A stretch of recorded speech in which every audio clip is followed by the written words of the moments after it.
Philippines. Thank you. Thank you. Thank you. Good morning. Good morning to everyone. Good morning.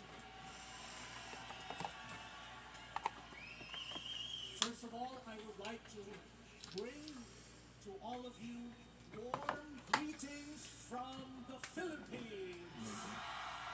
Medicine. Tubig pa.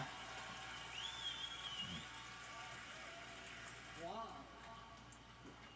I thought I would be giving a catechesis in a church. Konti pang tubig. Konti pang But tubig. this is a church. This is the Ay, church. mo na. The living church. Here. Before I start my formal sharing, which will be informal, I tell you, may I know who among you are really and truly young?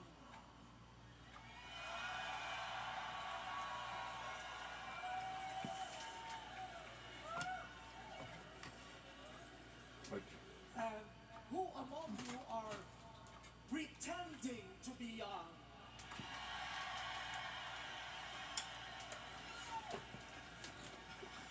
How many of us here are young at heart? Oh, wow, so old. So good. Now, the theme of today's catechesis is let us allow ourselves to be touched by God's mercy.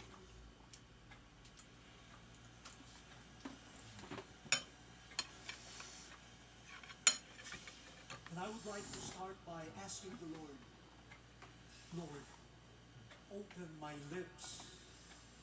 Lord, open our hearts.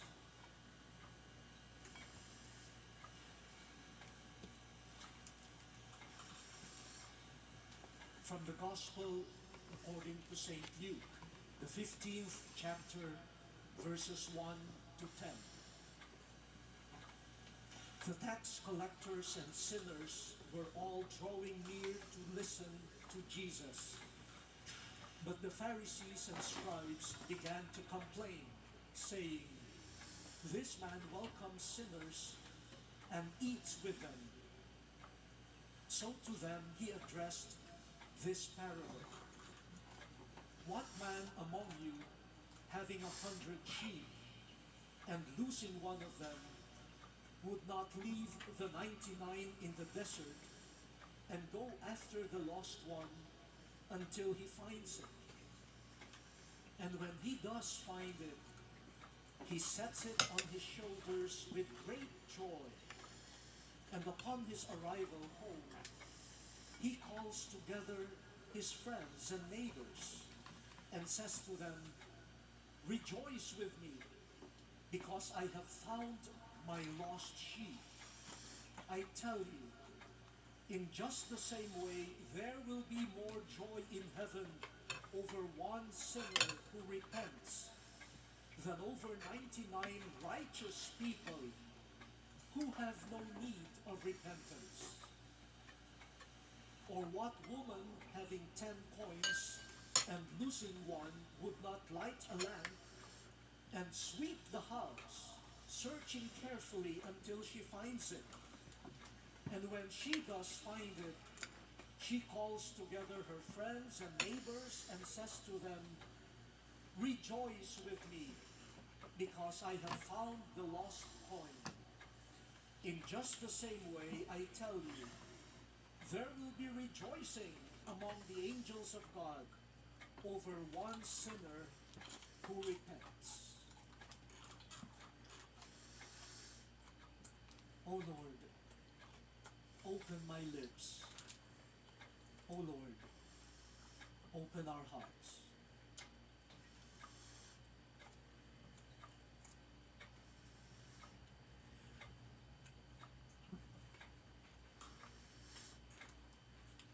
The parable of the lost sheep and the lost coin is presented to us by the organizers of the Days of Catechesis as the starting point for today's reflection. The theme, as I said earlier, is let us allow ourselves to be touched by God's mercy. At first glance, at first hearing, the theme sounds, well, questionable. I was asking myself,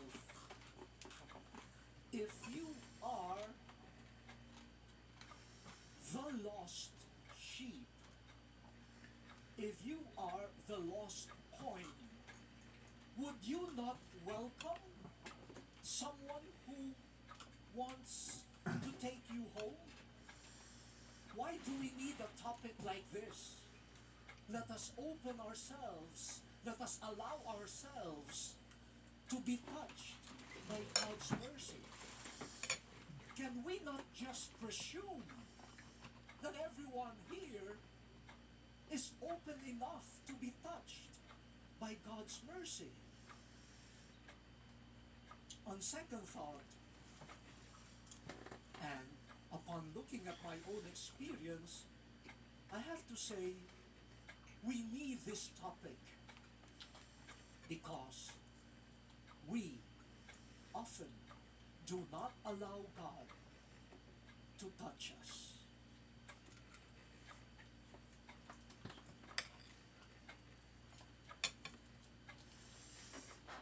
The lost sheep.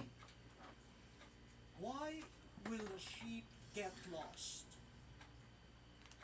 According to some scholars, a lost sheep could either be wounded or sick or plainly dumb.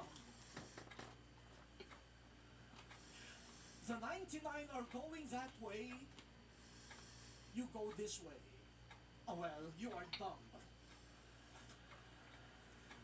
The teacher says, raise your right hand, and you raise 2 feet. Well, okay, you're lost. I guess all of us here could recall an instance in our lives where we could say, I am that lost sheep. Or a lost coin, maybe misplaced, maybe carelessly thrown on the chair or somewhere. Sometimes you feel you're in the wrong place. You don't belong. And you ask, should I be here? Maybe I should be replaced by a better coin. Yes, lost sheep, lost coin. But if you are lost, you would want to be found. But how come the theme tells us it is possible that even if you're lost, you would not welcome the one who tries to find you? My dear young people, Sama mo na yung tayo nila. today we are being invited with the help of God's grace to open ourselves, to be touched by God's mercy, and not to be afraid to open ourselves, for the one who comes to touch us is a merciful God.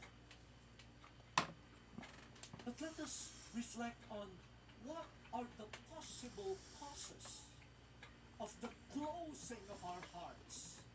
Why is it possible for us to say, no, leave me alone, I don't need your mercy? Crunchy? Crunchy ba dito? Are there How is it? parents More? here? Are there parents More. here? Guardians? Huh? Good. Thank you for coming. And I guess this session is also for you. How are we forming our children, our young people? Are we forming them to be open, to be touched by God's mercy? I'll give you a few phenomena in our time, in our world.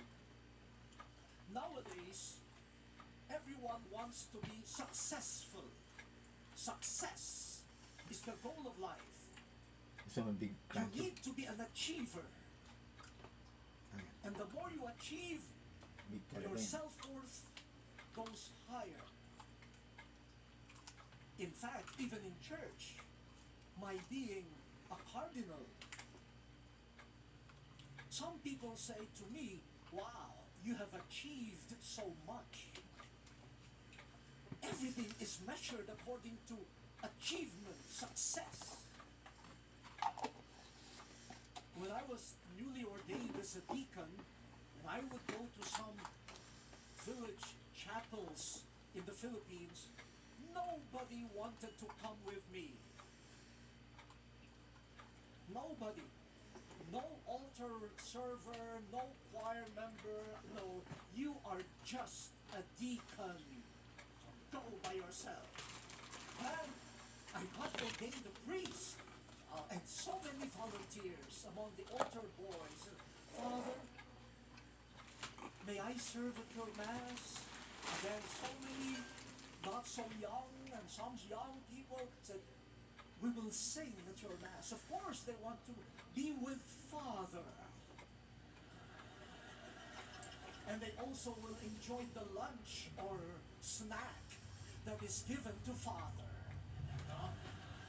And then I became a bishop. Wow. Everyone in the town says, you are my nephew. You are my relative. Hey, and they say, your achievement is our common achievement. And now,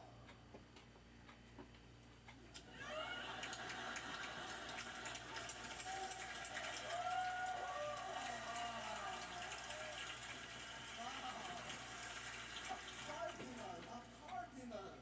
Huh? So when I say I'm from the Philippines, all the Filipinos say, ah!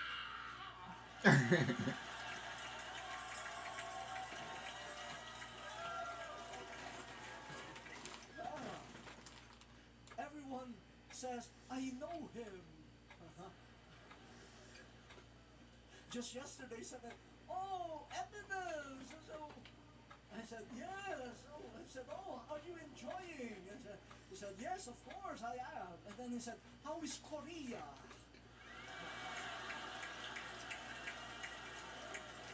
I'm not from Korea. I'm from the Philippines. But they see this red sash, this red cap, and they say, I want to be close to him. His achievement is my achievement. Our world is measuring human beings by our achievement. And very often we measure ourselves by that. What have I achieved? And to be successful, you don't tolerate failure. The greatest sin of our time is to say, I have failed. And in a no-no to say, I cannot do it. We always convince ourselves, you can be what you want to be. And do it by yourself. Because if you allow others to help you, to guide you, or to do it for you, you do not qualify as successful. And so, in our libraries, you have a lot of books, self-help books. You can fix the faucet by yourself. You can construct your apartment by yourself. Everything self-help, so that I can be a self-made human being. And it is an insult to me if I say somebody else made me who I am. And so I protect myself, but I'm actually protecting my pride. I don't need anyone I can handle this. And I deny my wounds. I deny my being lost. It is embarrassing. I will lose my dignity. So leave me alone and let it be this way. Tabi. I will do it my way. Those of my generation